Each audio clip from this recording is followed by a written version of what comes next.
Alright, we're live. Awesome. Okay, and just like yesterday, there's like a tiny lag. I hope that's alright. Good. There are 14 people. Alright, we're live. Waiting, which is weird because it's already started. Okay, and just like yesterday, there's like Paste this, put it out on tiny Twitter. lag. I hope that's alright. Good. There are 14 people. Alright, we're live. Waiting, which is weird because it's already started. Awesome. Okay, and just like yesterday, there's like Paste this, put it out on tiny Twitter. lag. I hope that's alright. Good. There are 14 people. Alright, we're live. Waiting, which is weird because it's already started. Awesome. Okay, and just like yesterday, there's like Paste this, put it out on tiny Twitter. lag. There are 14 people. Okay, awesome. That's alright. Cool. Good. Our first Google result for Alright, React live. 16.6. Great. It's already started. Awesome. Okay, and just like yesterday, there's like tiny lag. 14 people. Okay, awesome. That's Oh, alright. that's okay. That's just Our Google first Google result cheating by showing YouTube. They're on video results first. Alright, cool. So let me open the React docs first. So the big news is that yesterday night or this morning, depending on where you are. Oh, once again, I think there's some echo. Oops. Can you mute your own YouTube stream? Okay. See. Let's fix that. So.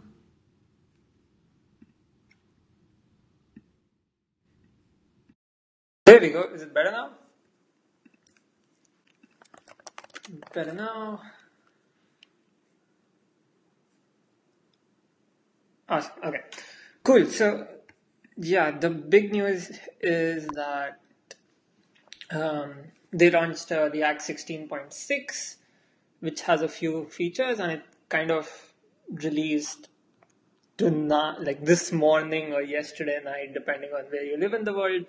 And yes, there are these three features that they've called out. I looked at the whole changelog, the bunch of bug fixes and stuff that are kind of boring. So these are the interesting ones that I want to talk about.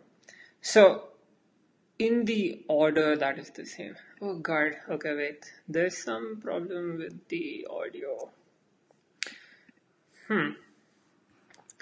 That sucks.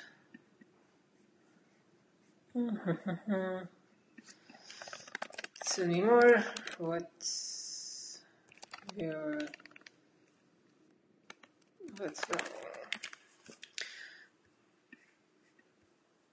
Okay, I'm still new to streaming, so I still haven't got my reliable setup yet. My friend Fantastic can kind of relate to that. He's had a bunch of problems while getting it to work. But now it's awesome. Now it's a perfect setup. Screencast, okay. Okay, I disabled system audio, so how about now? I'm not sure. Let me check my mic settings. Ooh, okay, so the output is going over here, which I think is required for that. Internal microphone is perfect. Cool, so let's finally talk about what's happening.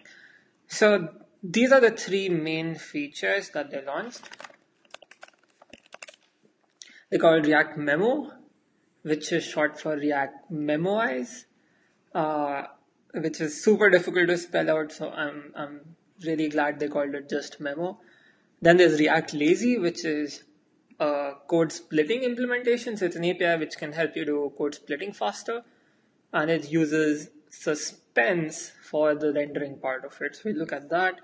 And the third one is static context type.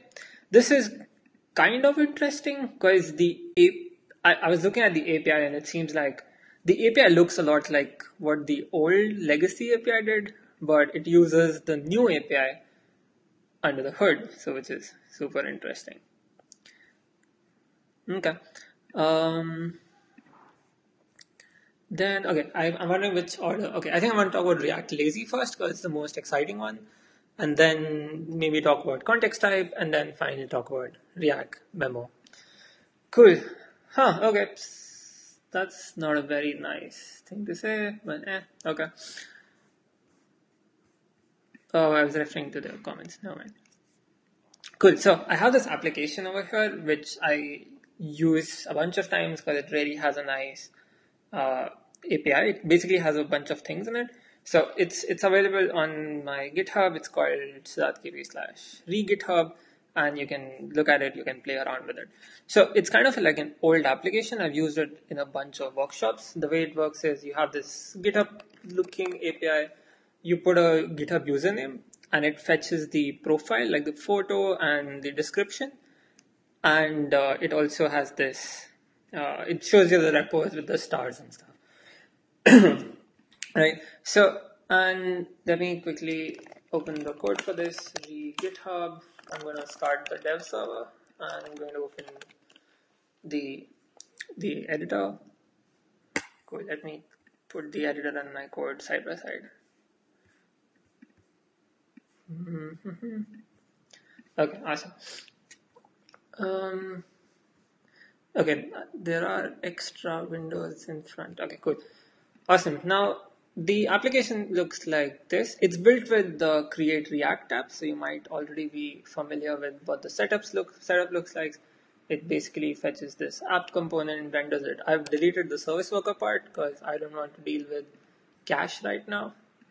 And yeah, so this is how it looks like. Let's go to render first. So there's a header, which you can see on top. That's the header. Then there's the user form, which is this form. And then if there are repos, then it loads a user info and repositories, kind of two new components. Now, I built this a long while ago, but I've been updating the React versions because I like to use this as a playground. Right now, it uses 16.5, I think. I'm going to quickly render the React version. Render. Yeah, it's using 16.5. So the first thing we would obviously do is upgrade it to 16.6, the new one. Yarn add React at 16.6 and React DOM at 16.6.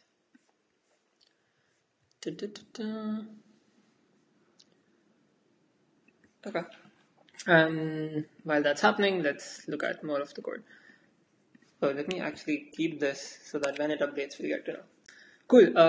So I pass a user on change function to the user form. This is what it calls when you click see profile. And what this function does is it resets the data, sets loading to be true, and then it makes a network request from this API that I've made, and it returns the data, and then it sets the data in state and sets loading to false. So which controls this spinner that I have, and yeah, so if it's in loading state, it shows the spinner, otherwise not. Kind of usual, kind of boring. And yeah, if there are repos, then it shows stuff. Okay, let's see where we are with the installation. Cool, so that's done, which means I can just restart my dev server, and I should have things. Alright, my laptop kind of starts crying when I'm live streaming, because live streaming uses a lot of RAM, so everything slightly slows down. Perfect, we're on 16.6. Cool. So the first thing, okay, let me open the network tab. So the first thing to notice here is that because I just have one page basically, I don't really do any splitting, right? Everything is just delivered once. And you see when I refresh, you see all of these chunks, right? So there's a bundle, there's the main chunk, there's one chunk. So this is Webpack Dev Server kind of doing the chunking. And now when I load data, it only makes the API request and the request for this image, but these two user info and repositories is already fetched, right? There's nothing new happening there. So, and it's kind of paying the price of, like in initial load, we're paying the price of this already. And that's what React Lazy comes and solves for us, where the goal is to Wait a second, I'm really getting bugged by this comments window that you can't see. I can't find a nice place to put it. I'm going to put it in the corner. Okay. Yeah, so React Lazy kind of helps you with doing code splitting, right? And so I'm just going to try it out. There's these two new things that are exposed from React. So I can just copy that, lazy and suspense. And then you can dynamically load your component instead of doing statically, like over here. So comment this out. And I'm going to say const repositories loads the same thing, right? And this makes it, this gives a hint to Webpack that this should be dynamically loaded. So it's going to create a split for it, but you can't really use this component because this is not the actual component. You have to put it inside suspense. So I can use suspense and yep, just wrap the component I want. And now it's not there, like we can't see it, but it's not there in this bundle. Let me see profile. Yep, you see that there's an extra chunk that is actually those repositories, but we got an error. An update was suspended, but no placeholder UI was provided. Okay, that's interesting. Oh, we have to give a fallback. That's interesting. So fallback, from what I remember from Dan's talk, is you can give a fallback to show while the chunk is loading. So I can actually just put a spinner here as fallback, and now we'll see that this at least should not give an error. And yep, awesome. So this loads. Now you'll see that there is this API request that we had earlier. There is this v4, the image that we have, and there's this extra chunk, which is actually this repositories. So I can actually drop user info also into the same thing because both of these we don't require them in the initial load. And when we render them, they're going to come. Now, I'm not really sure of the spinner here, the spinner which we're seeing, because I already have a loading spinner, right? So, I'm wondering if I can remove one of these things. So, like the thing that is happening is I'm fetching the data, I'm also fetching the component. So there are two fetches happening at the same time, and that's why we can't really see which one is from this suspense fallback. Cool. Let me make one of these say red, right? Spinner. Okay, this is my spinner. I'm just going to add a style tag here, which I don't remember the styles. How does spinner style itself? Spinner. Okay, there we go. So there's a border top color. Let me make this reactive. And now if I have props dot red, then just use a red color. Otherwise, use the pretty color that you already have. Oh, I don't need this. And the side code. Cool. So now I'm basically overriding the color if a props red is passed, which is passed over here. Now another thing here is that because the data is being fetched, there are two async things happening. So let me remove one of them. This data fetching, let me put a cache over here. So I'm going to start caching these in local storage. So after this is fetched, oops.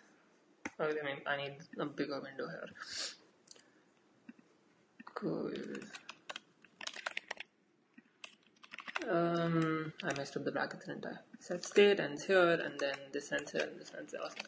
Now I want to set local storage, and I'm going to use the username as the key. Is json.stringify response.data. Okay, so I'm going to cache it in local storage, and then over here, if it already exists in local storage, then I don't have to fetch it, I can just use it from there. So json.parse, just this.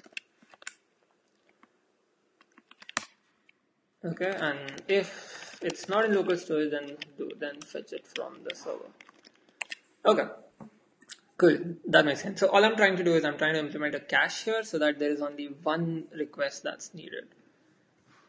Okay, so now when I say Facebook, the first request would hopefully cache it, right? And now let me open local storage.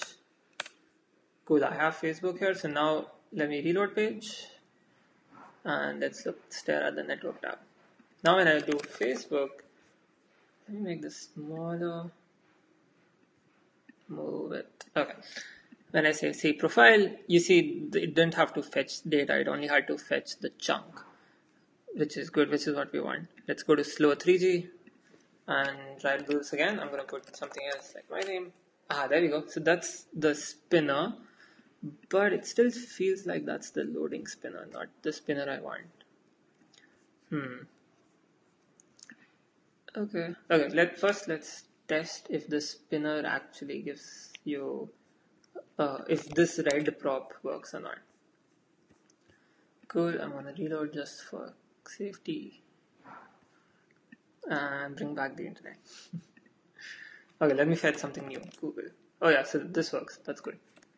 Okay, so which means we have this fallback, but then the I saw the red. Okay, let me just slow down. Then that's the problem. Reload. Awesome. So again, I have Facebook in my local storage, which means the only thing this has to fetch is the components inside suspense. Oh, sorry, the components that are lazy over here on top. Yep, we see a red spinner. Awesome. Oh, okay, somebody has a comment. Can you maybe shrink Google Chrome window? Your video preview are blocking the network request. Your window preview? I don't understand what the window preview is, but sure, I can actually just make this up. Bump this up in size, make this smaller, and hopefully, is this better? Let me know if this is better. Cool. So that's basically suspense. To kind of explain what I understood how this works is, whatever components you want to lazy load. For example, this repositories, we put it in lazy, right? We use the React lazy syntax, and if you put it under suspense, it would not go in the initial bundle, as we saw it was not here, like all of this fetched, which only has the rest of the stuff, and then when you actually need to render it, for example, we had this in the condition here, that's when it actually fetches it, right? I'm going to say Facebook one more time. And you see this chunk is what these two are, like this one. The lazy loaded one actually comes then. So that's one use case of suspense. So suspense here is actually only suspense is the part which is responsible for the lazy loading, the rendering part, right? Suspense renders things that can be lazy or async, and React lazy is the API to make things lazy load, right? So this implements the chunking part, and you can't use them without having something that understands lazy stuff. So that is where suspense comes in, and you can give a fallback. Now, another interesting thing that I remember seeing in the demo is if your network is fast, right? Then when you say this, you only see a star for like very, very tiny time, right? Basically came for a second maybe. And then it actually makes your API look like junky, laggy, right? You're talking about my face. Sorry, I don't see the same preview you do. I'm gonna put myself in the bottom right. Sorry about that. I just did not realize. Cool. Thanks for pointing that out. Okay, we can nest suspense so that we show one common spinner for the API request and the chunk loading. Let me think about that again. You're saying we can nest suspense, okay, so that we show one common spinner for the API. Oh, okay. And the chunk loading. Not sure how. So it's like, I get it. You're saying if we were doing data fetching with like the suspense way, then we can actually just have one spinner which will come after the data is loaded and after the React lazy does its thing as well. So I remember seeing the demo. There's a, what do you call it? There's a package for this. I remember seeing it in the Facebook repo, in the React repo. Packages. So there's React cache, which is the thing we probably can use to fetch it, right? But then I don't really know how to use this. Super experimental. It's there in Dan Abramov showed it in his JS Iceland talk. There's a link in the docs which you can Iceland. Yes, there's this blog post that you can actually. There's a video here which you can watch and find out how that works. I don't know how that works. I don't think that's part of this release, at least from the. It's not in the main. What do you say? API. It probably might be one of the unstable things that's there. But well, like tomorrow is ReactCon, so maybe they'll talk about it then. We'll find out. Cool. So that's the first part, which is suspense. Then what else do we want to talk about? Fallback. Oh yeah, I was talking about if you have a very tiny, if your network is fast enough. For example, I'm going to simulate it with fast 3G, and then you only see this loader for like 1 second, and then your data comes, and that's not really the best UX because it's kind of janky. So they have this other thing which you can use. It's not documented. That's weird, but it's in the changelog. Rename placeholder suspense, delay, max duration. So you can give max duration to control it. Now, I'm not super sure how this works. It's not documented. Okay, I don't know what max duration is. It used to be delay ms. So I'm going to assume it's in milliseconds as well. Let's try putting 2000 milliseconds. From what I understand by this API is that you only show this after 2 seconds have passed. I don't know. Let's try it out. No. So it can immediately. I'm going to change the duration to 0 and see what that does. You can tell now we're just playing around with the API because this part is not documented. It still works. Okay. Oh wait, there's more documentation, right? Oh yeah, I can click React Lazy, and here we have more stuff. Suspense, delay, max duration. This is just not documented. That's strange. Okay, so yeah, there was a PR which renames delay ms to max duration, and it's not breaking changes. Awesome. Okay, I have no idea how to use this max duration. Okay, so it seems like it's using suspense, max duration, this, fallback. Where are the test files? I'm going to read the test files. Test. Okay, there we go. This is a test. Suspense, this doesn't use max duration. Come on. Suspense. Okay, I'm going to try to search the other way around. Cool. Is this a test file? Yes, it is. So max duration they have put in. And it says suspend siblings and recovers independently. I don't understand what that means. This test is advanced time by enough that the second. Okay. Cool. So that is definitely the API. We just don't know how to use it yet. So I'm going to put 5000 and see which I'm basically trying to figure out what does max duration mean. Does it mean that you should only show this fallback after this duration, or is it you should show this fallback for this duration, right? Like for the max duration of this. So it's definitely not the max side, but when I put it to 0, that also shows it forever. So I don't know. I guess we'll just ask Dan Abramov. Okay, I'm gonna post that question in a bit. Or actually, I've seen he's really active today, so I'm gonna post it right now, and hopefully by the end of this he could have actually responded. Let's see, Dan. Hey, with this code, does it mean fallback is visible only after 5000 milliseconds, or does it mean it would wait 5000 milliseconds before showing the fallback? Sorry, just confused. Didn't find this in the docs. Okay. Cool. I'm gonna leave this notifications tab open in case he replies. Alright then. Okay, so let's move on to the next feature then. Code splitting is cool.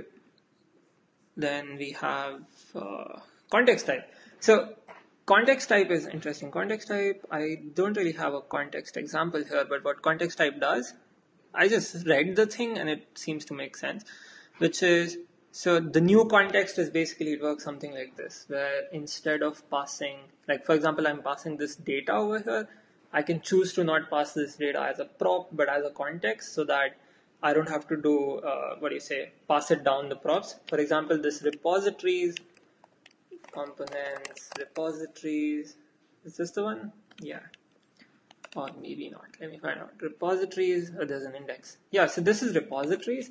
And this actually just passes the data down to this prop, but it uses map, so that's not helpful.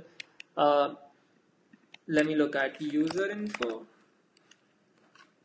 Oh, cool. Yeah, so user info actually gets the props and it has to pass the props down to the avatar, right? And then the avatar component is the component that actually renders the this image that we see over here, right? And you kind of have this additional responsibility of all the middle components kind of just keep passing props, right? Like props drilling, I don't know, people have talked enough about this. And context API lets you skip that. However, the API was basically you have to use a render prop, you have to use a provider and a consumer. So I'm going to quickly implement the provider consumer thing, and then we can check out how can I refactor that using this context type. And if it actually, I want to see how easy, does it actually make it easy, or is it just like a sugar syntax kind of thing?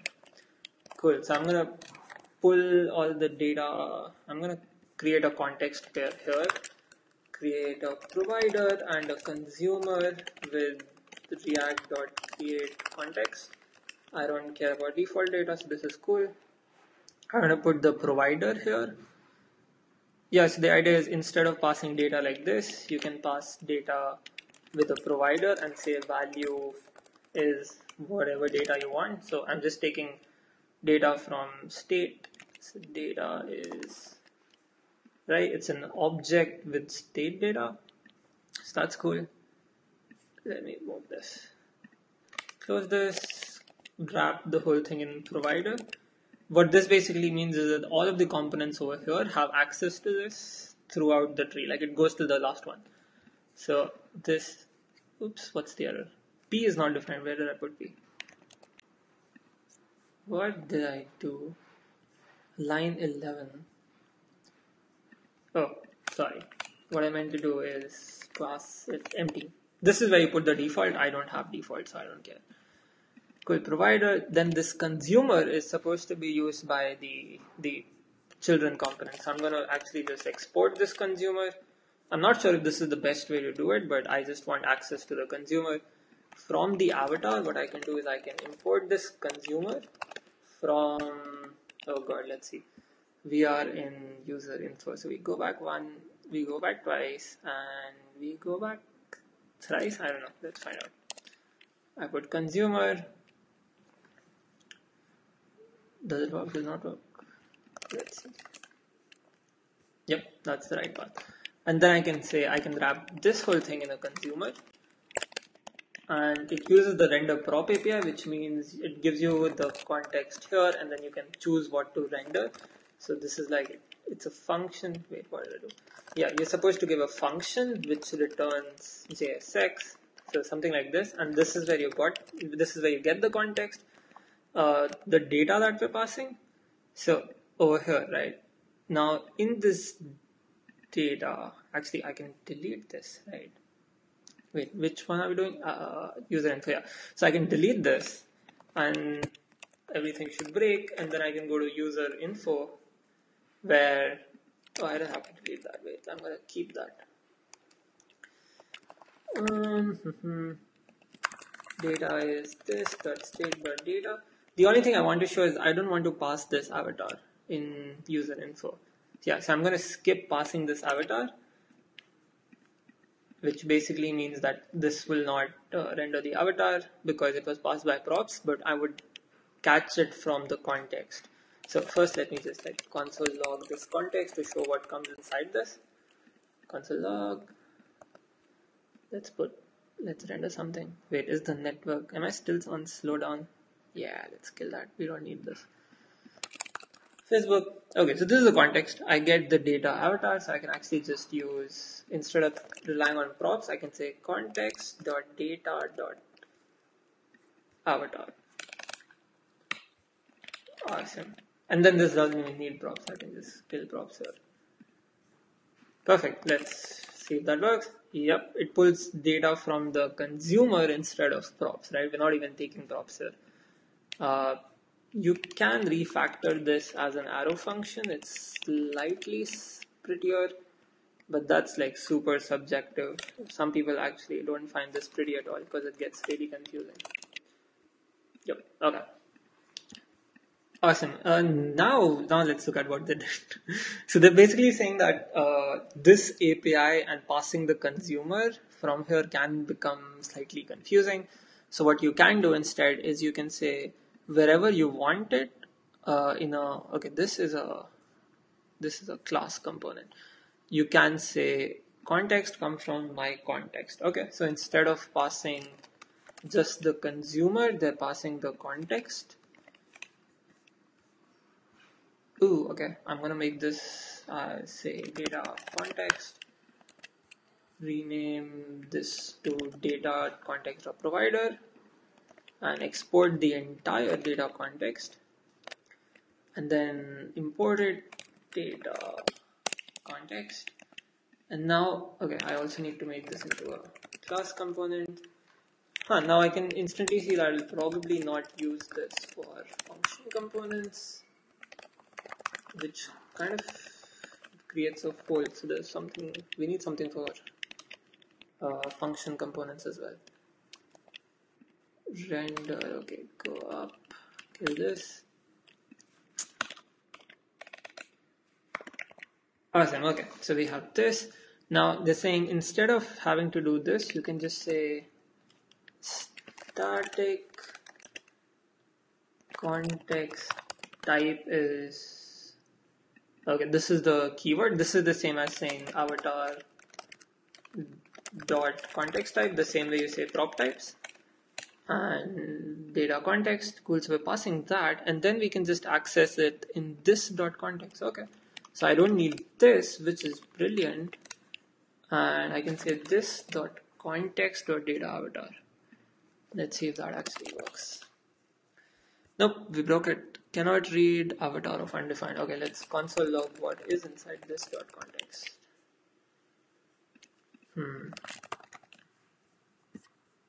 It's empty.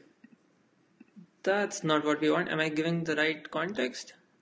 So you're supposed to declare it with this, which we have, data context, and then we export data context. Let's also console log this to see if we have the right thing.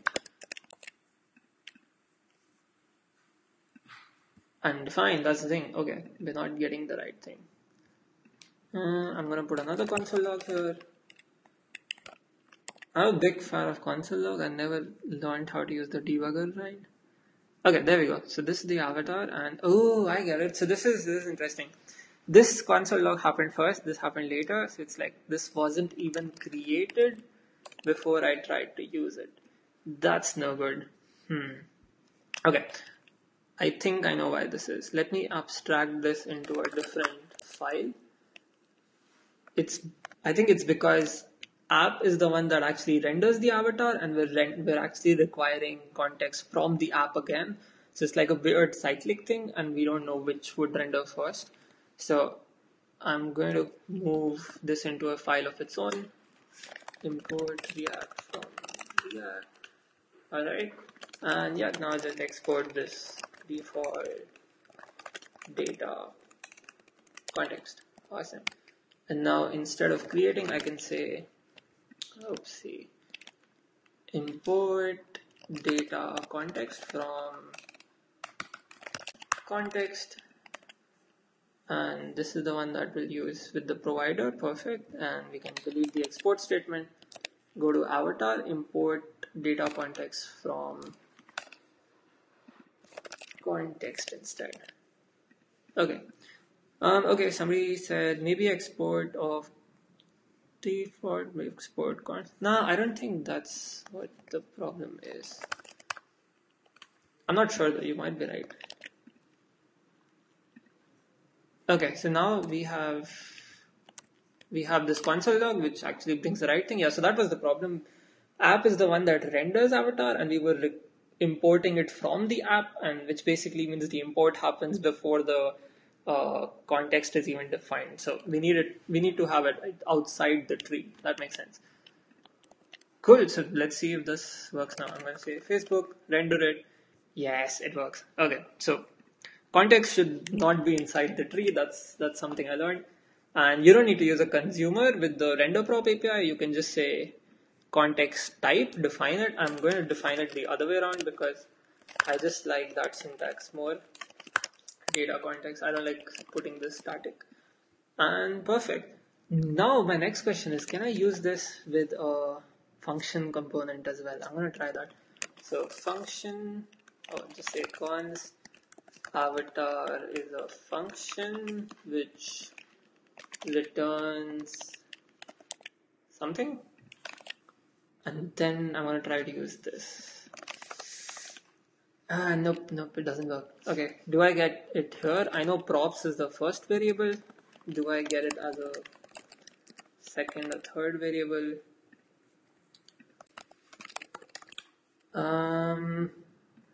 Undefined and undefined. Nope, so it seems like this only works for class components, and for now we still need to use the consumer render prop API to use it with a function. Cool, but I don't mind. This actually looks a lot cleaner. We already have the context. We already have this, so might as well use like this.props, this.state, this.context. The funny thing is, this is how it used to work with the legacy API, and to see the same API is really interesting because now you kind of can migrate to this from the legacy API fairly fast and get the same stability of the new API. So that's pretty cool. You don't have to refactor and learn render props and all. That's perfect. Okay. Jabiri says hi. Hey, what's up? Okay, now let's look at the third one. Look at memo. Okay, so memo is interesting. Memo is short for memoize, which I'm going to Google the spelling for because I'm not confident. Memoize, awesome. So perfect, we got definition. In computing, memoization is an optimization technique used to speed up programs by storing the results of expensive function calls and returning the cached result. So it's like the same input will always give you the same output with a function if it's a pure function, which means you don't have to compute it again and again, you can just store it. In this context, what it does is if the props don't change, then there is no need to re-render the component, right? Let's look at, actually, you need a heavy kind of component to see the impact of this. Let's create something heavy. I don't want to bring a charting library, and that's going to take me like 20 minutes. I want something quick. What's a math function that is kind of heavy to do, right? Is Fibonacci heavy? I don't think Fibonacci is heavy enough.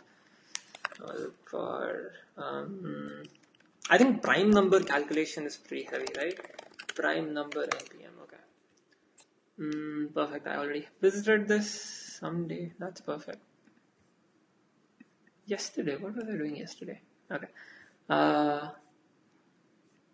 Cool, this is prime number. It lets you calculate if a number is prime. So if we have a bunch of big prime numbers, I think that would definitely slow it down. And this also gives you a list of prime numbers, so that's going to be useful. Okay, so let's try it. Let's try make our program shitty. Let's slow it down. I'm going to add this library, prime number. And how do you use this? You say, okay, so it gives you the prime number list, which I'm going to bring here, const prime numbers. And let's loop through these and render them first. I'm going to delete some of this things. I don't need the on user change anymore. I'll keep the header. And yep, over here I'm going to map through, or actually let me move this into a heavy component.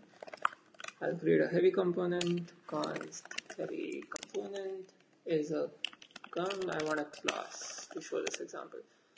Extends react.component, which has a render function which returns this list. So I'm going to say number, and for now let me just render each of these numbers.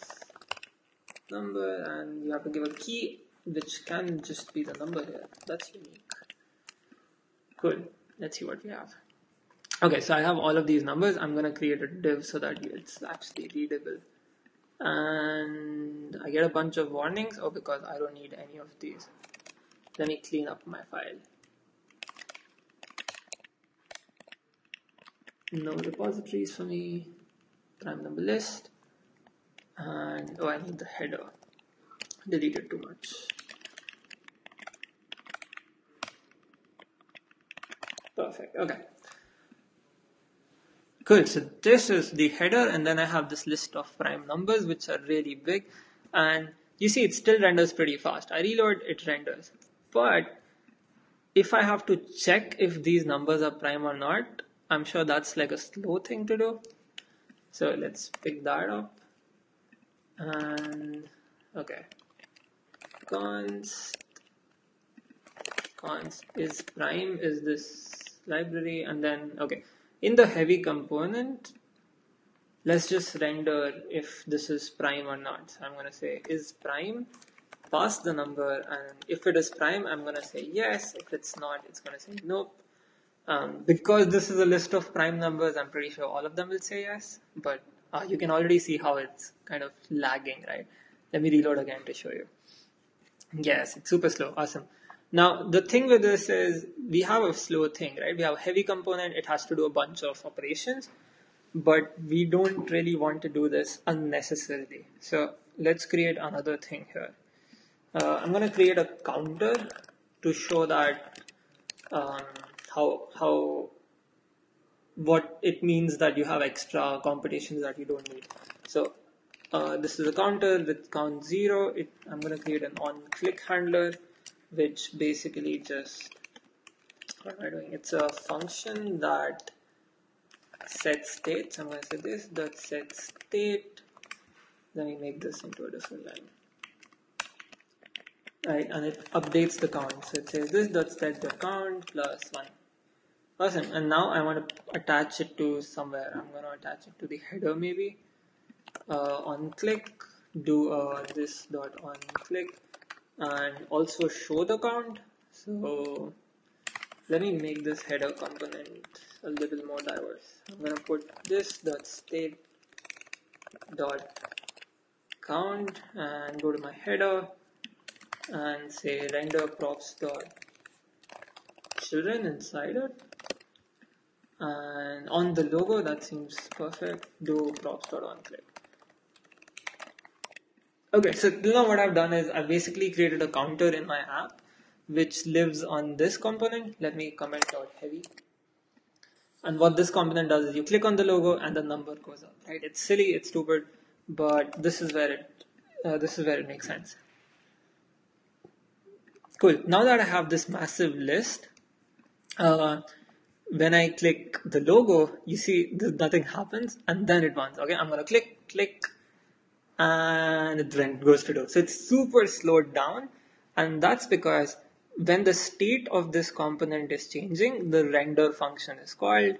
It will render this again, it will render the heavy component again, right? And the heavy component has all of these computations which take forever.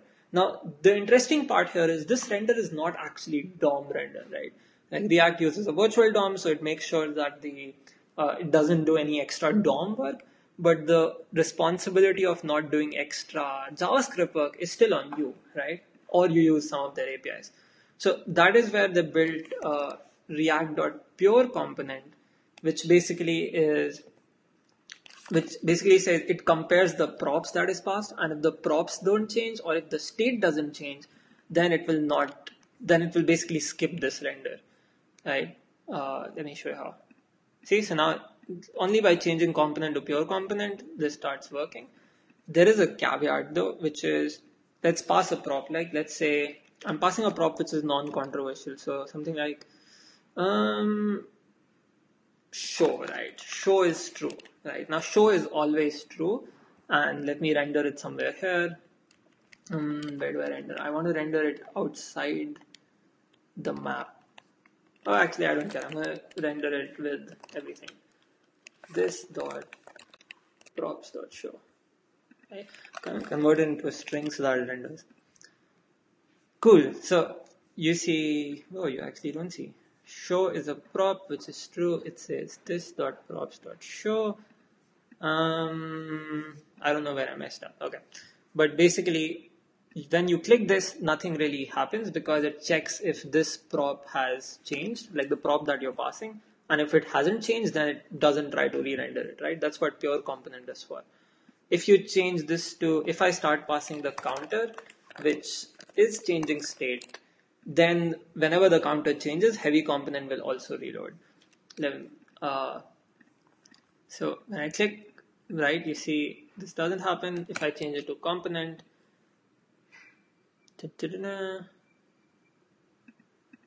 yeah, now you see like it's stuck. It's gonna render in a while. Wow. Okay, I kind of got it stuck real bad. Oh, this is actually count. That's why. Okay, another way to do this is you can put a did component update, right? Oh, sorry, should component update. Should component update, which kind of works, which is basically, so pure component only looks at one level of props. It's like a shallow compare. If you have a big object and you want to go deep, then you can't use pure component. You have to pass a custom function called should component update that will get the next props that are being passed, and you can compare it by saying what are the props right now, what are the next props that are coming in, right? I'm going to console these out, and I'm also going to return false. So if you say inside should component update, you return false, you're saying should it update? No, it shouldn't. And you see now when I see it works pretty fast, and it basically has this count, right? This is the existing prop, this is the new prop. We're getting error which is return undefined boolean value. Make sure to return a true or false. I do have a true or false. Interesting. What I can do here is I can say I only want to render when the count is divisible by 5, right? So on every 5th iteration, only then re-render. So I'm going to say next props dot count, right? Dot count, is it divisible by 5? Which means this. If it is, return true, and otherwise return false. Right, I'm also going to add a message here so that we actually know it's rendering. Re-render, even though we'll see some lag anyways. Cool, let's go. Okay, so it doesn't render, doesn't render, doesn't render, doesn't render. Boom, in 3 renders, you'll see the 4 will change to 5 in a few seconds, right? So we're kind of controlling when this should work. Now, the thing is, this only works with the class components, right? You need to say extend pure component, or you need to say should component update. There wasn't really a way to do this for functional components. Like if I have const heavy component takes some props and renders or returns this. I delete some code, right? This doesn't really have a way of doing it, right? And a lot of people confuse this by saying, aren't these pure by default? Aren't these already doing the pure component thing? And they actually don't. Like functional components are not automatically optimized. That's not how they work. But now they have a way of doing this, which is they have a higher order component which you can wrap around your component. So basically, I can say this memoize, and yeah, just basically wrap it around my component, which implements the same thing. So now when what does it? Wait, I need to understand the API better. Okay, I have React memo. Let's look at the API again. So what React memo is doing, it looks at the props. Oh, if the prop changes, then it does. So let's remove this count prop and to a prop that doesn't change. So let's say show again, which is a static prop, so it doesn't change. And now when memoize comes in, let me show you both. So heavy component with show true without memoize. Let's delete this memoize. And now you see when I click the logo, it's gonna lag. It's taking forever, render, taking forever, next render, click, render. And now let's look at what happens with memo. React memo.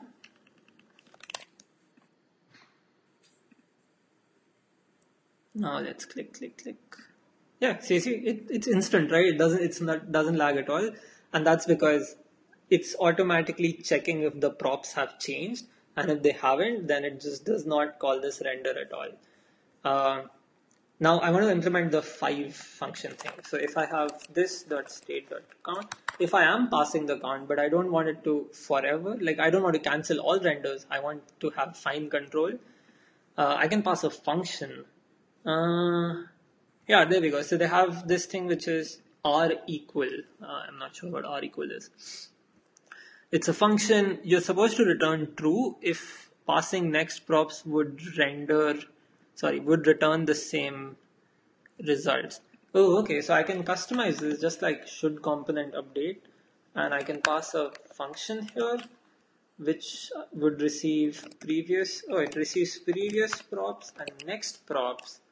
And now I can from here return true or false. Okay, so I want to say if next props dot count, am I passing count? Yes, is divisible by 5, then I want to return true, right? Because I want it to render.